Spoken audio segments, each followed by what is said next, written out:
जी हाँ दोस्तों, नमस्कार। तो सबसे पहले मैं अपने सभी विद्वान साथियों को, ऋषि बहनों को, सभी प्रिय मित्रों को जीतेंद्र क्लासेस की इस ऑनलाइन कक्षा की तरफ से और मैं अपनी तरफ से आप सभी लोगों को बहुत बहुत अतल दिल की गहराइयों से स्वागत करता हूँ, साधुवाद देता हूँ और अभिनंदन करता हूँ। दोस्तों, आज हम बात करने वाले हैं जो हमारा हिंदी वर्ण विचार का स्वर वाला पाठ चल रहा है। आपने पिछली वीडियो देखा होगा। आज हम उसके आगे चर्चा और परिचर्चा करेंगे और फटाफट करेंगे दोस्तों। ऐसे पढ़ेंगे मानो तुरंत वो आपके दिलों और दिमाग में बैठ जाए, है ना। रटना नहीं है। आप एक बार मेथड देखिएगा, जरूर देखिएगा दोस्तों। हर जगह पढ़ने के बाद एक बार आप विजिट करेंगे। हालांकि 10 साल से अध्ययन अध्यापन चल रहा है और आपको ऑलरेडी पता है। आइए ज्यादा आपसी वार्तालाप ना कर अपने बिंदु की तरफ हम अग्रसर होते हैं। प्रिय साथियों, आज हम बात करेंगे ओष्ठ की क्रियाशीलता के आधार पर, ओष्ठ की क्रियाशीलता के आधार पर स्वरों का वर्गीकरण। यानी कुछ ऐसे स्वर होते हैं जो हमारे 11 स्वर होते हैं, जिनको मैं कल चर्चा का विषय बनाया था पिछली क्लास में। यानी मूल स्वरों की संख्या 11 होती है। अब 11 में ऐसे कितने कितने स्वर होते हैं जिनको पढ़ते समय हमारे ओठ जो है मूवमेंट होते हैं, वो भी गोल तरीके से। आइए आज का हमारा जो पाठ होगा आगे, ओष्ठ की क्रियाशीलता के आधार पर। जी हाँ, ओष्ठ की क्रियाशीलता के आधार पर स्वरों का वर्गीकरण, स्वरों का वर्गीकरण। स्टूडेंट एक बार देख लीजिएगा, दिख रहा हो, क्लास चलेगी, थोड़ा हम स्पीड से चलेंगे आज। जी हाँ, दिख रहा है, ध्यान से सुनिएगा। यानी ओष्ठ की क्रियाशीलता के आधार पर स्वरों को कितने भागों में बांटा गया है। तो ओष्ठ की क्रियाशीलता के आधार पर स्वरों को 2 भागों में बांटा गया है। स्टूडेंट आइए फटाफट हम ध्यान देते हैं। एक होता है क्या स्टूडेंट, वृत्तमुखी। एक क्या होता है, वृत्तमुखी होता है। और एक क्या होता है स्टूडेंट, अवृत्तमुखी। क्या होता है, अवृत्तमुखी। अवृत्तमुखी होता है। यानी इसका मतलब क्या है, वृत्तमुखी, अवृत्तमुखी। याद रखना दोस्तों, वृत्तमुखी, वृत्त का मतलब क्या होता है, सर्किल या गोला। यानी जो वृत्तमुखी होता है वो क्या होता है, हिंदी में इसे कहते हैं गोलाकार। और अवृत्तमुखी जो होता है इसे क्या कहते हैं, अगोलाकार। यानी स्टूडेंट कुछ नहीं करना है, 11 स्वर हम एक बार मेंशन कर रहे हैं यहाँ और फटाफट आपको देख लेना है। जैसे 11 स्वर यही होते हमारे, आ ई उ और री, ए ओ। और क्या होता है दोस्तों, और 11 स्वर होते हैं। इस हेडिंग का मतलब समझिएगा, जो आपके बुकों में दिया रहता है, बस इतना ही समझना है। कह रहा ओष्ठ की क्रियाशीलता के आधार पर स्वरों का वर्गीकरण। यानी ओष्ठ की क्रियाशीलता के आधार पर स्वरों को 2 भागों में बांटा गया है। का मतलब ये हुआ, ऐसे इनमें से कितने स्वर हैं जिनको पढ़ते समय हमारा ओठ सिर्फ मूवमेंट होगा, क्रियाशील होगा। वो भी कुछ ऐसे स्वर होंगे जिनको पढ़ते समय हमारा ओठ गोल आकृति में घूमेगा, गोल आकृति में घूमेगा। लेकिन कुछ ऐसे स्वर होंगे जो गोल आकृति में नहीं घूमेगा। यहाँ अ का अर्थ होता है दोस्तों नहीं, यानी जो गोलाकार में ना घूमे। तो स्टूडेंट हम एक तरीका आपको बता रहे हैं, ध्यान से सुनना। जितना मैं यहाँ मेंशन कर रहा हूं स्वर को, देखो आप पढ़ो ऊ पढ़ो, ऊ पढ़ो, ऊ। देखो ओठ गोल घूम रहा है और मूवमेंट कर रहा है, ऊ। ऐसे देखो दोस्तों, अब यहाँ क्या है, ओ औ। हमारा ओठ क्या घूम रहा है, गोल, यानी ओ औ। अब ऐसे देखो, यानी आपने देखा ओ औ, यहाँ ओठ हमारा गोल घूम रहा है। लेकिन अब जरा देखो किसमें गोल नहीं घूम रहा है, आ ई री ए। गोल नहीं घुमा। एक बार लाइक वाला बटन जरूर प्रेस कीजिएगा दोस्तों। यही किताबों में जो आप पढ़ते हो, तो गलतियां मत करना। यानी जो वृत्तमुखी गोलाकार स्वर होते हैं वो कौन कौन से होते हैं, ऊ और क्या होता है दोस्तों, ओ और क्या होता है, औ होता है। बात समझ में आ चुकी होगी। यानी ऐसे स्वर जिनको पढ़ते समय हमारा ओठ गोल की आकृति में नहीं घूमता है। अब यहाँ बाकी लिख दो, जैसे आ ई फिर दोस्तों यहाँ क्या लिखेंगे, री ए ऐसे मैंने लिख दिया। अब जरा देखो हमारे वृत्तमुखी स्वर कितने होते हैं, आपके कॉम्पिटिटिव एग्जाम में आ जाए तो वृत्तमुखी स्वर कितने होते हैं 4, और ये कितने होते हैं दोस्तों 7 होते हैं। अब 7 और 4 जोड़ोगे ना, इक्वल करोगे कितने होंगे 11 होंगे। एक बार इसकी 7 ले लो मित्रों।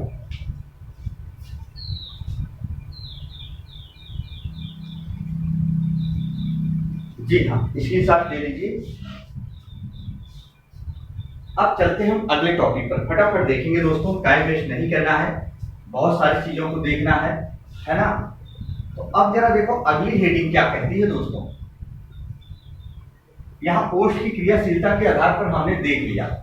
अब हम यहां देखेंगे दोस्तों जीव की क्रियाशीलता के आधार पर। जीव को ही जुबान कहा जाता है, क्योंकि जिस दिन जीव हमारी स्थिर हो जाएगी उस दिन हम एक भी ध्वनि का उच्चारण नहीं कर पाएंगे, ना तो किसी चीज को बोल पाएंगे। स्टूडेंट आपने देखा होगा, हम हमारे घर परिवार में बहुत सारे लोग ऐसे होते हैं जो गूंगे होते हैं, जो बोल नहीं पाते हैं, उनकी जीभ ही जड़वित और स्तंभित हो जाती है, एक जगह स्थिर होती है। लोग कहते हैं ये बोल नहीं पा रहे, गूंगे हैं। जो गूंगे होंगे वो बहरे होंगे, ये प्रकृति का ही नेचर है। स्टूडेंट याद रखना, जो गूंगे होंगे वो बहरे होंगे, यानी जो बोल नहीं सकते वो सुन भी नहीं सकते। स्टूडेंट वो कारण क्या होता है, क्यों होता है ऐसा, हम सब वीडियो में बताएंगे, वो घड़ी आने दो। जरा देखो स्टूडेंट, हम बात करेंगे क्या, यहाँ ओज की क्रियाशीलता के आधार पर हो गया। हम यहाँ लिखेंगे जीव। जीव या ऐसे आता है जीव के प्रयोग के आधार पर, या जीव के आधार पर किताबों में मिलता है, जीव के प्रयोग के आधार पर मिलता है, लेकिन हम यहाँ लिख रहे हैं जीव की क्रियाशीलता। जीव की क्रियाशीलता, क्रियाशीलता के आधार पर स्वरों का वर्गीकरण। स्वरों का वर्गीकरण कितने भागों में बांटा गया है, 3 दोस्तों, ध्यान से सुना। जीव की क्रियाशीलता के आधार पर स्वरों को कितने भागों में डिवाइड किया गया है, 3। यानी कुछ ऐसे स्वर हैं इन 11 में से, बहुत ध्यान से सुनिएगा, 11 में से कुछ ऐसे स्वर हैं जिनको पढ़ते समय हमारा जीव जो है वो मूवमेंट होगा। जीव क्या होगा, मूवमेंट होगा, लेकिन अलग अलग तरीके से होगा। इसके आधार पर 3 होते हैं। एक होता है दोस्तों अग्र स्वर, एक होता है स्टूडेंट मध्य स्वर, और एक क्या होता है पश्च स्वर होता है। याद रखिएगा। आइए हम फटाफट इसको देख लेते हैं, क्या है अग्र स्वर, क्या है मध्य स्वर, क्या है पश्च स्वर, क्या है। स्टूडेंट पिछली कक्षा में मैंने एक स्वर के ऊपर चर्चा और परिचर्चा किया था, और उस स्वर का नाम था, याद रखना, अ स्वर। अ स्वर की कोई मात्रा नहीं होती है, और इसे ही क्या कहा जाता है, केंद्रीय या मध्य स्वर। इसे ही क्या कहा जाता है, केंद्रीय या मध्य स्वर, मैंने बताया था, बहुत आता है एग्जाम में। और याद रखना, इसे ही क्या कहा जाता है, उदासीन स्वर कहा जाता है। क्या कहा जाता है, उदासीन स्वर कहा जाता है। इसका सिंबल ऐसे होता है, इसकी कोई मात्रा नहीं होती है, किसकी, छोटा ए की, तो इसे केंद्रीय या मध्य स्वर कहा जाता है। तो याद रखना, इसके आगे हम किस चीज को मेंशन करेंगे, किस चीज को रखेंगे, मध्य स्वर में क्या आता है, छोटा ए। छोटा ए को ही केंद्रीय या मध्य स्वर कहा जाता है। एक टॉपिक क्लियर हुआ। स्टूडेंट आते हैं पश्च स्वर किसे कहा जाता है, ध्यान से सुना, अग्र स्वर मध्य स्वर। इसकी डिफिनेशन जान लेते हैं। जीव की क्रियाशीलता के आधार का मतलब ये हुआ, ऐसे कितने स्वर हैं जिसको उच्चारण करने में, पढ़ने में हमारा मूवमेंट होता है, क्या, सिर्फ जीव। तो स्टूडेंट अग्र स्वर, मध्य स्वर, पश्च स्वर, यानी कुछ ऐसे स्वर होंगे इसमें जिसको पढ़ते समय जीव का हमारा केवल अगला भाग मूवमेंट होगा, उसे अग्र स्वर। कुछ ऐसे स्वर होंगे जिसको पढ़ते समय ना तो अगला भाग ना तो पिछला भाग, सिर्फ मध्य वाला भाग मूवमेंट होगा, घूमेगा, क्रियाशील होगा, मध्य स्वर। पश्च स्वर क्या होता है, ऐसे स्वर होते हैं जिसको पढ़ते समय जीव का ना तो अगला भाग ना तो मध्य भाग, सिर्फ पिछला भाग मूवमेंट हो। लेकिन दोस्तों डिफिनेशन वगैरह कभी नहीं आती, तो जरा देखो कैसे समझोगे। पश्च स्वर, अब जितने स्वर हैं, एक स्वर को मैंने निकाल दिया, छोटा ए को मैंने निकाल दिया, यहाँ रख दिया। छोटा ए को छोड़कर स्टूडेंट है ना, अब मैं याद करने का तरीका बता रहा हूँ, फट से याद होगा।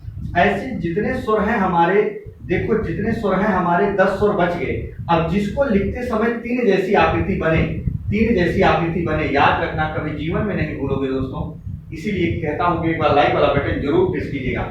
जिसको लिखते समय देखो, बड़ा आ को लिखते समय 3 जैसी आकृति बनानी पड़ रही है, छोटा ऊ को लिखते समय 3 जैसी आकृति बनानी पड़ रही है, बड़ा ऊ को लिखते समय 3 जैसी आकृति बनानी पड़ रही है, ओ को लिखते समय 3 जैसी आकृति बनानी पड़ रही है, औ को लिखते समय 3 जैसी आकृति बनानी पड़ रही है। तो 3 जैसी आकृति जिसको जिसको बनानी पड़े वही क्या होते हैं, पश्च स्वर, यानी बड़ा आ, फिर क्या रखेंगे दोस्तों, छोटा ऊ, फिर क्या रखेंगे, बड़ा ऊ, फिर क्या रखेंगे दोस्तों, ओ, फिर क्या रखेंगे स्टूडेंट, औ।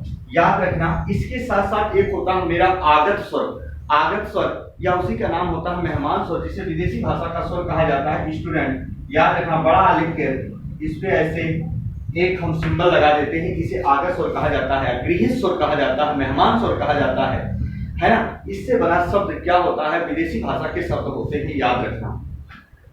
अब आप बात समझिए, अब इन में से जो इसमें हमने बैठा दिया, एक ए को निकाल दिया, बाकी जो बच रहा वो कहाँ जाएंगे, अग्रस्वर में जाएंगे। तो बचा क्या, यहाँ देखो ई और क्या बचा दोस्तों, री बचा, फिर क्या बचा, ए और क्या बचा, आय बचा। अब जोड़ो, देखो यहाँ जो हमारे पश्च स्वर होते हैं, पश्च स्वर कितने होते हैं, तो 2 2 4 2 6 यहाँ हो गए। और देखो हमारे मध्य स्वर कितने हो गए, 1 हो गया, 6 7 हो गया। अब देखो यहाँ कितने हो गए, 3 2 5, यानी टोटल हमारे जीव की क्रियाशीलता के आधार पर जो स्वर आते हैं दोस्तों ना, वो कितने होते हैं, 6 1 7 5 कितने होते हैं, 12। लेकिन 11 स्वर यहाँ मेंशन किया गया था, लेकिन दोस्तों यहाँ एक आगत स्वर आया है एक्स्ट्रा। तो अगर आपसे पूछा जाए पश्च स्वर कितने होते हैं, तो पश्च स्वर 6 होते हैं, आ उ ओ औ आ आगत स्वर। और मध्य स्वर कितने होते हैं, 1, अग्र स्वर कितने होते हैं, 5। बात समझ में आ चुकी होगी, एक बार स्क्रीनशॉट ले लो स्टूडेंट।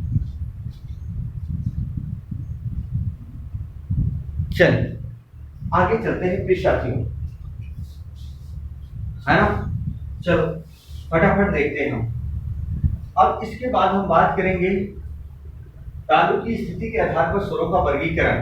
फटाफट देखेंगे दोस्तों, सब खत्म करेंगे फटाफट, परेशान नहीं होना आप लोगों को, और ऐसे बताएंगे आपको सब याद हो जाएगा।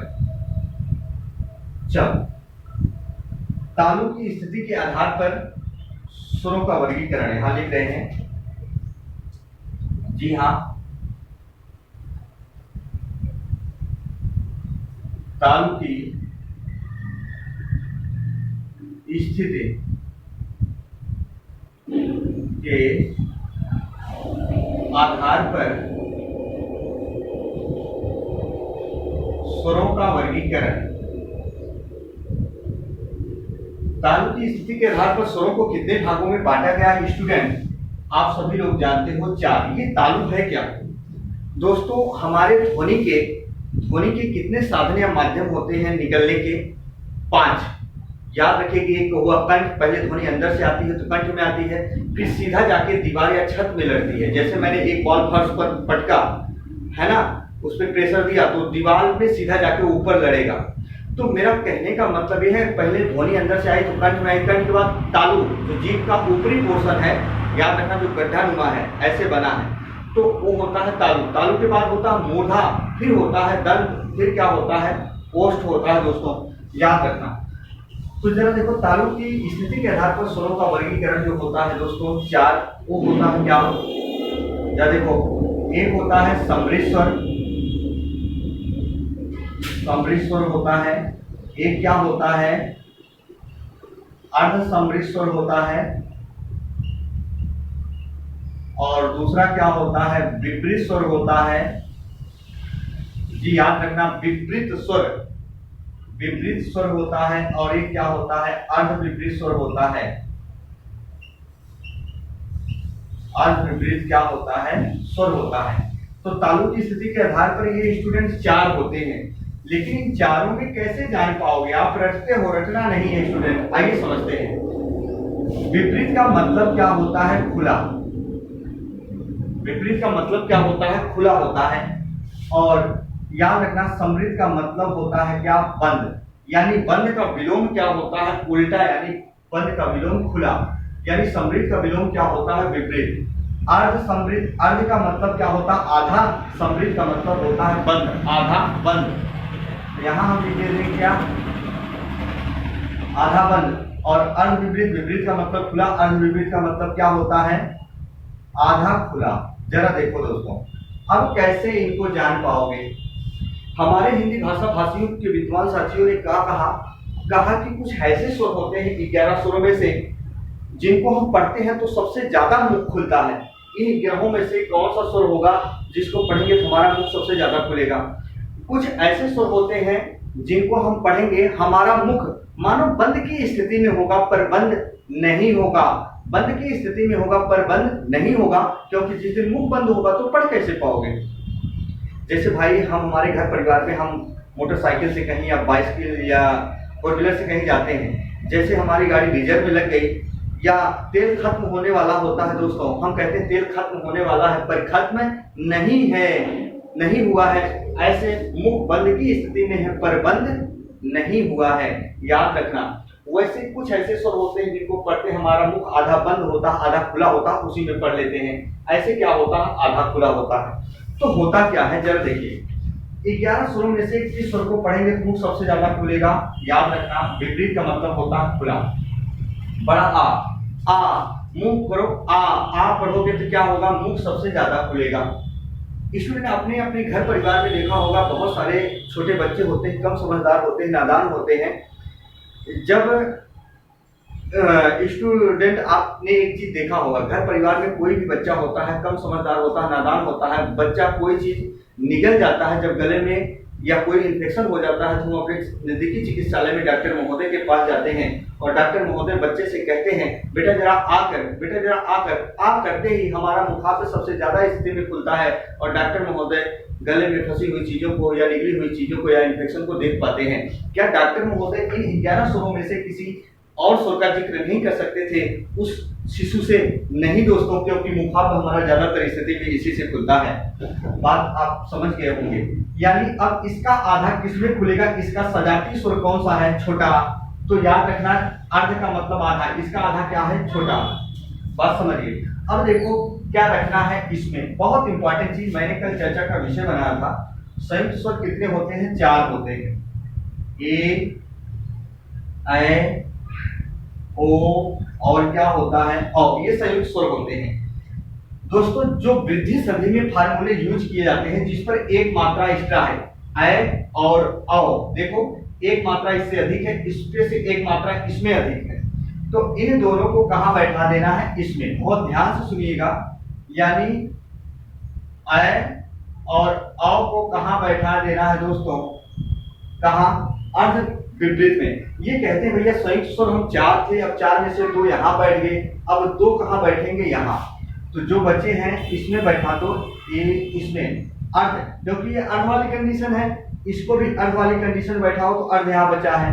ए और ओ कहाँ बैठा दो, यहाँ बैठा दो।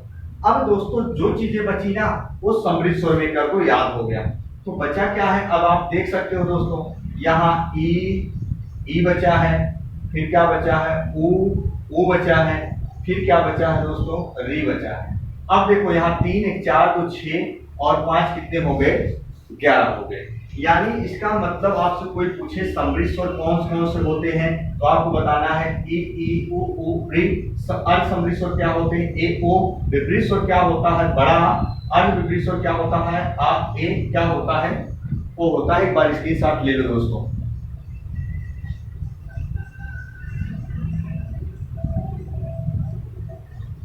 चलो नहीं समझ में आएगा तो कमेंट बॉक्स में कमेंट जरूर करिएगा मित्रों। क्लास अनवरत चलेगी, डेली चलेगी, परेशान होने की जरूरत नहीं। चलो अब आते हैं दोस्तों अगले बिंदु पर। स्वर खत्म होने वाला है, याद रखिएगा, स्वर खत्म होने वाला है स्टूडेंट। देखो होता क्या है, अब क्या है इसमें, अगला टॉपिक क्या है दोस्तों। आपने नासिक के सुना होगा, नासिक के आधार पर या हवा के नाक एवं मुंह के आधार पर निकलने के आधार पर, हवा के नाक एवं मुंह से निकलने के आधार पर स्वरों का वर्गीकरण। आपने सुना होगा अनुनासिक और निर्नुनासिक, हिंदी में व्याकरण का पहला बिंदु है और वर्ण विचार में आता है। क्या है अनुनासिक निर्नुनासिक, उसको पढ़ लेते हैं। तो वो जो टॉपिक है ना, किस नाम से जाना जाता है, इस नाम से जरा देखो। ऐसे हवा के नाक एवं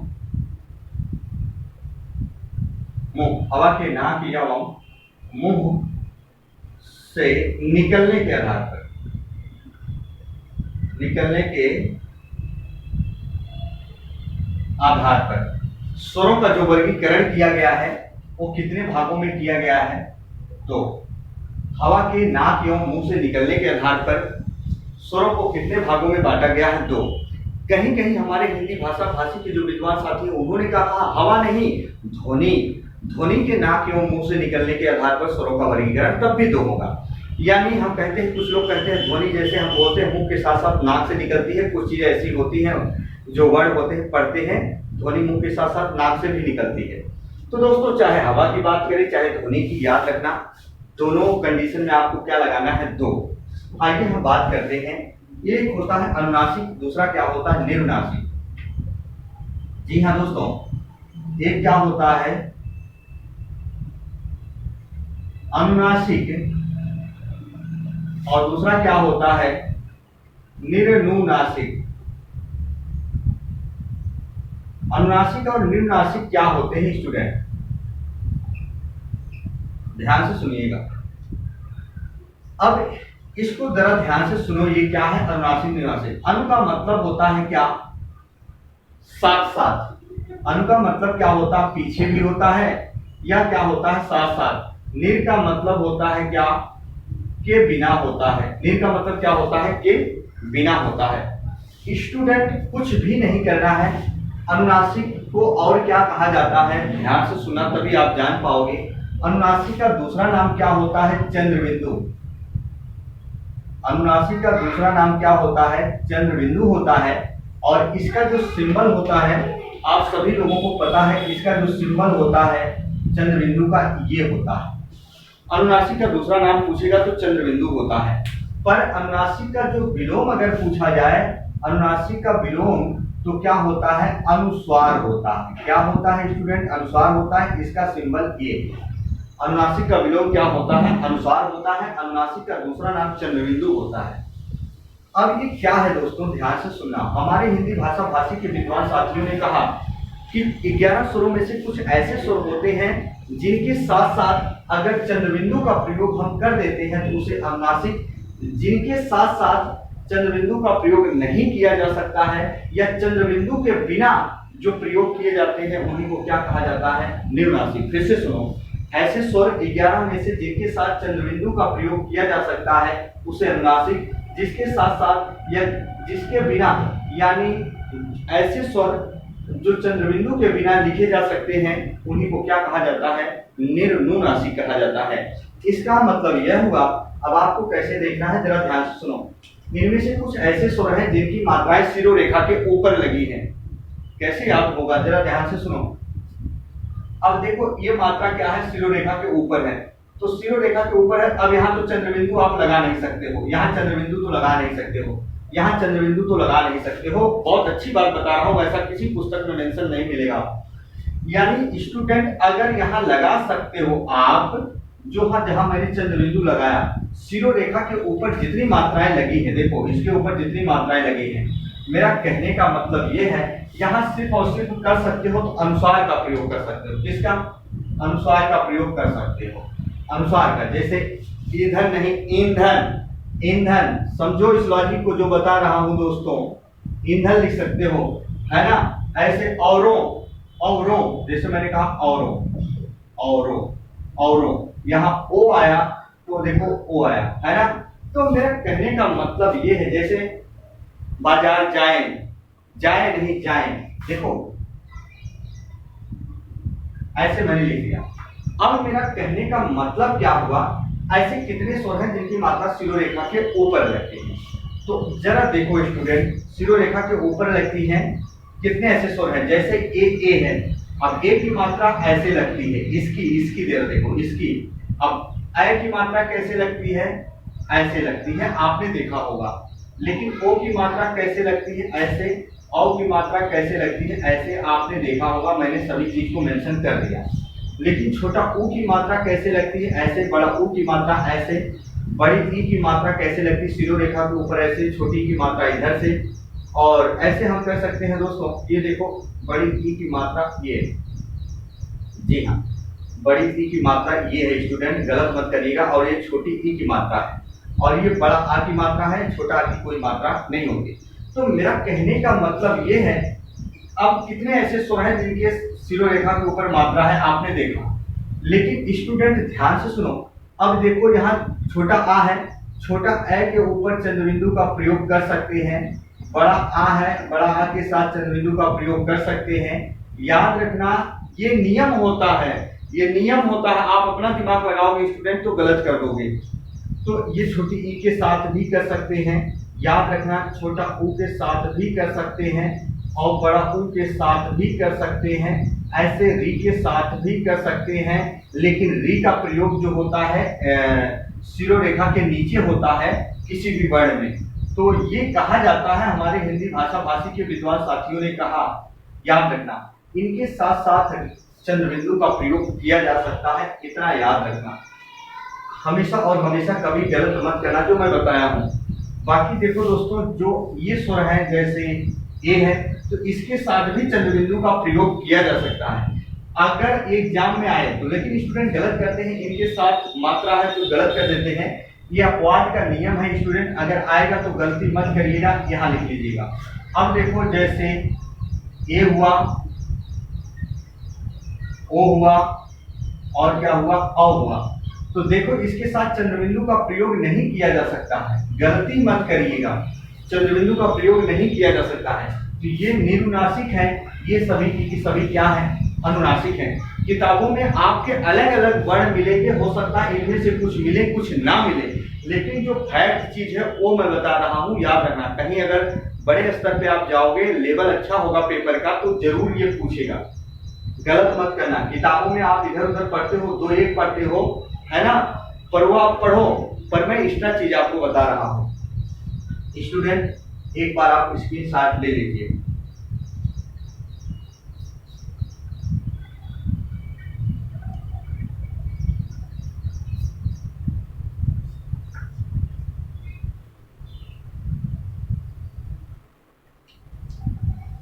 बात समझ चुके होंगे प्रिय साथियों।